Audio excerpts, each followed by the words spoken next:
Welcome to GRTV. రాష్ట్ర ప్రభుత్వం ఈ రోజు నిర్వహిస్తున్న యువ వికాసం సంబరాలపైన భారత రాష్ట్ర సమితి వర్కింగ్ ప్రెసిడెంట్ కేటీఆర్ కామెంట్స్.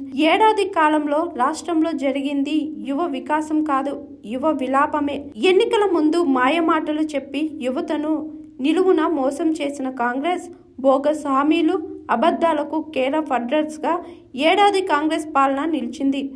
ఏడాదిలో 2 లక్షల ఉద్యోగాలు హామీ బోగస్ అని తేట తెల్లమైంది. బీఆర్ఎస్ ప్రభుత్వం ఇచ్చిన ఉద్యోగ నోటిఫికేషన్లు తామే ఇచ్చినట్లుగా పబ్లిసిటీ చేస్తున్నారు. 55,143 ఉద్యోగాలు భర్తీ చేసినట్లు కాంగ్రెస్ బడాయిపోతుంది. ఏడాదిలో కాంగ్రెస్ భర్తీ చేసింది కేవలం 12,527 ఉద్యోగాలు మాత్రమే. టీచర్ పోస్టులు 5,973, గ్రూప్ 1 60 నోటిఫికేషన్స్, స్టాఫ్ నర్స్ 6,494 ఉద్యోగాలు మాత్రమే ఇచ్చింది కాంగ్రెస్ ప్రభుత్వం. బీఆర్ఎస్ ప్రభుత్వం ఇచ్చిన నోటిఫికేషన్లకు ఉద్యోగ నియామక పత్రాలు ఇస్తూ గొప్పలు పోయింది.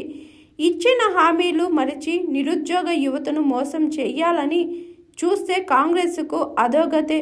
కాంగ్రెస్ యువతకు, నిరుద్యోగులకు ఇచ్చిన ప్రతి హామీని గుర్తు చేస్తూనే ఉంటామన్న కేటీఆర్ 2 లక్షల ఉద్యోగాల భర్తీ, ఉద్యోగ క్యాలెండర్, నిరుద్యోగ భృతి వంటి అనేక హామీల తక్షణ అమలు కోసం యువత ప్రశ్నించాలని కోరారు KTR. Hi, this is Swathi.